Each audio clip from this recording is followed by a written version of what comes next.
ఒక్క నిమిషం కేఎస్ ప్రసాద్ గారు దయచేసి ఆగండి. ఇది ఆయన సమయం మాట్లాడినండి, మీరు కంక్లూడ్ చేద్దరుగా నాకండి. వంశీ గారు ప్లీజ్ టాపిక్ మీద కంక్లూడ్ చేయండి. గుర్తుపెట్టుకోవాలి ప్రజలు, ప్రేక్షకులు ఒకటి గుర్తుపెట్టుకోవాలి, ఈయన ఎదిగింది ఆ ఛానల్స్ తోటి. ఈ రోజు ఆ ఛానల్స్ తెప్పాలా ఛానల్స్ అంటారు, మేము అడిగితే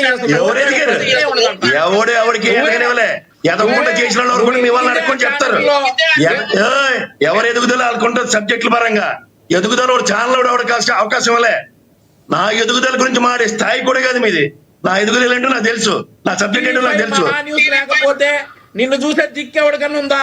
నువ్వు ఈ రోజు ఆ ఛానల్స్ అంటా, నేను అసలు నోరే సార్ అంటావు.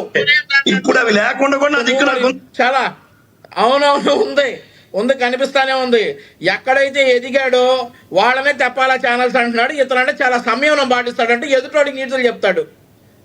సరే సార్, రైట్. లక్ష్మీనాథ్ గారు ఎందుకు సార్ ఈయనకి నాకు టాపిక్ ప్లీజ్ దయచేసి టాపిక్ లోకి వచ్చాను ప్లీజ్ ప్లీజ్ పాయింట్ కొద్దాం. ఆయన ఏమో శ్వాస వచ్చి ఏమన్నా అయ్యేటట్టున్నాడు, ఎందుకు లేనిపోయింది ఇప్పుడు సార్ ప్లీజ్ ప్లీజ్. తెలుగుదేశం పార్టీలో దూల్పాల్ నరేంద్ర గారు, రేవంత్ రెడ్డి ప్రసాద్ గారు కాసేపు ప్లీజ్. ప్రసాద్ గారు కాసేపు ఆగండి. అవునవును నీకు అలాగే అనిపిస్తుంది, నీకు ఇప్పుడు అలాగే అనిపిస్తుందిలే. నీకు అనిపిస్తున్న వంశీ గారు నీకు అనిపిస్తున్న రాష్ట్ర అభివృద్ధి ఒళ్ళు దగ్గర పెట్టుకో, వార్నింగ్ ఇస్తున్నా. ఒళ్ళు దగ్గర పెట్టుకుని మాట్లాడు, సింగిలర్ మాట మర్యాద ఉండదు. చెమట్లు గారిపోతా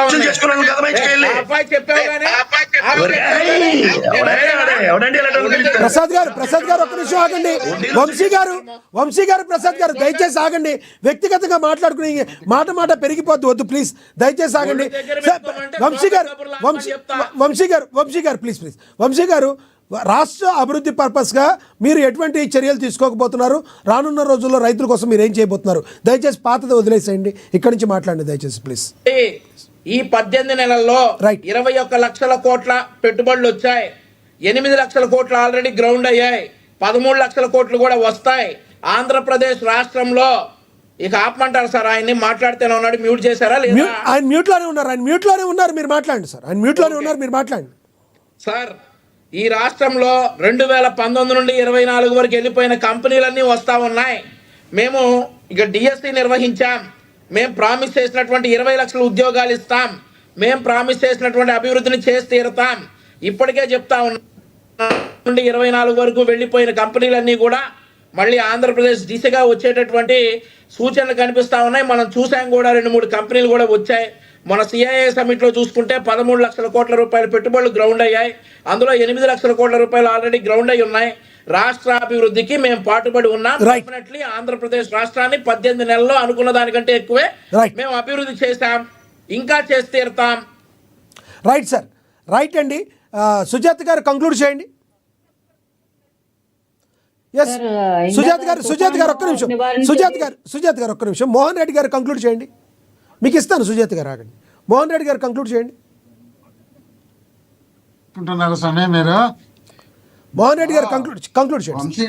వంశీ గారు సిఐలో సమ్మిట్ మీటింగ్ లో బ్రహ్మాండంగా 14 లక్షలు గ్రౌండ్ అయినాయి, అంతకుముందు ఏదో వచ్చినట్టు ఎన్నిపోయినాయని ఏదేదో చెప్పుకుంటున్నారు. వీళ్ళు మీటింగ్ పెట్టినప్పుడు ఎవరు వచ్చినారో ఎవరు రాలేదు తెలియదు, కానీ జగన్మోహన్ రెడ్డి గారు మీటింగ్ పెట్టినప్పుడు రాష్ట్రంలో దేశంలో ఉన్నటువంటి పెద్ద పెద్ద పరిశ్రమవేత్తలు అందరూ వచ్చి అక్కడ దాదాపు 14 లక్షల కోట్ల రూపాయలు ఆ రోజు కమిట్ అయినదేమో దాన్ని మర్చిపోయి ఈయనకేదో ఇలా కమిట్ అయినా మేము తెచ్చినట్టు అన్ని వాళ్ళు భుజాన్ని వేసుకొని వాళ్ళు మాదే అని వాళ్ళు భుజాలు చర్చుకుంటారు. సంతోషం, మంచిదే. ఏదొచ్చినా కూడా రాష్ట్రానికే కదా, రాష్ట్రానికి వచ్చినప్పుడు మంచి జరిగేటప్పుడు మంచిగా ఆహ్వానిస్తాంలే. అదేవిధంగా వీళ్ళు పరిశ్రమల గురించి చెప్తున్నారు. చంద్రబాబు నాయుడు గారు ముఖ్యమంత్రిగా ఉన్నప్పుడు ఉమ్మడి రాష్ట్రంలో 75 పరిశ్రమలు ఉంటే 50 పరిశ్రమలు ప్రైవేట్ వాళ్ళకి అమ్మేసినారు. వాటిని 50 పరిశ్రమలు అమ్మేసినారు.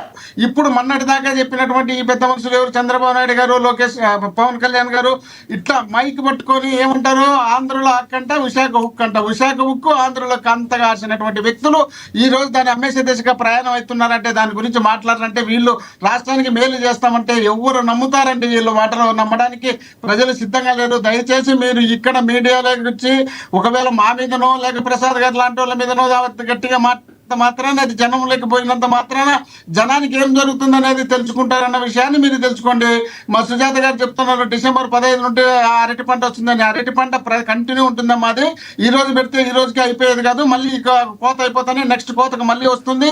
ఆ తర్వాత ఆ పంటకు సంబంధించినటువంటి గిట్టుబాటు ధరలు ఎప్పటికప్పుడు ప్రభుత్వం దానిపైన చూసుకోవాల్సిన బాధ్యత ఉంటుంది. అక్కడ వీళ్ళను పూర్తిగా దళారులు పంపించేసి వీళ్ళు సైలెంట్ గా ఉన్నారు కాబట్టి అక్కడ ₹2 ఉండేది 2,000 ఉండే టన్ను ఇక్కడ మళ్ళీ టౌన్ లోకి వచ్చి మనం కొనాలంటే ఒక్కొక్క అరటి పండు ₹5 ₹10 అమ్ముతున్న సందర్భాలు ఉన్నాయి. అంటే అర్థం ఏంటి, ప్రభుత్వం వైఫల్యం వల్లనే అక్కడ దళారులు బాగా రెచ్చిపోతున్నారు. ఈ ప్రభుత్వం కొనకపోవడం వల్లనే దళారులు వచ్చి ముందు పడుతున్నారు. కాబట్టి ఈ విధమైనటువంటి పరిస్థితి వస్తుంది. కాబట్టి ఈ విధంగా మేము చెప్తున్నాం.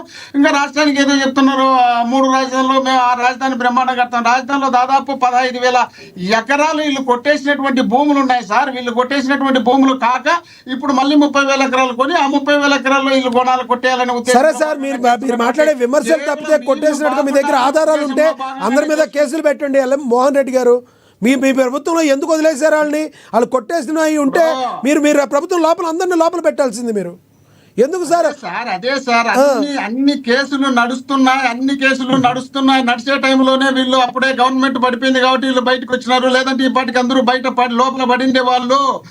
అన్ని కేసులు అంటే మీరు చెప్పేది జగన్మోహన్ రెడ్డి గారి కేసులతో కలిపా మీరు చెప్పేది? 3,120 మోహన్ రెడ్డి గారు అన్ని కేసులు నడుస్తున్నాయి అంటే జగన్మోహన్ రెడ్డి గారి కేసుతో కలిపా చెప్తున్నారు మీరు? అంటే ఆయన బెయిల్లోనే ఉన్నారు కదా? అవునబ్బా, ఎవరు కేసులు వాళ్ళు పెట్టుకుంటారు. వాళ్ళ గవర్నమెంట్ వచ్చినప్పుడు వాళ్ళు పెట్టింటారు. మేము ఆ ఉద్దేశంతో పెట్టాలనుకునే ఆలోచన మీ గవర్నమెంట్ వచ్చినప్పుడు మీరు పెట్టారు అనండి, మళ్ళీ నాలుగు ఖర్చుకుంటారు మీరు.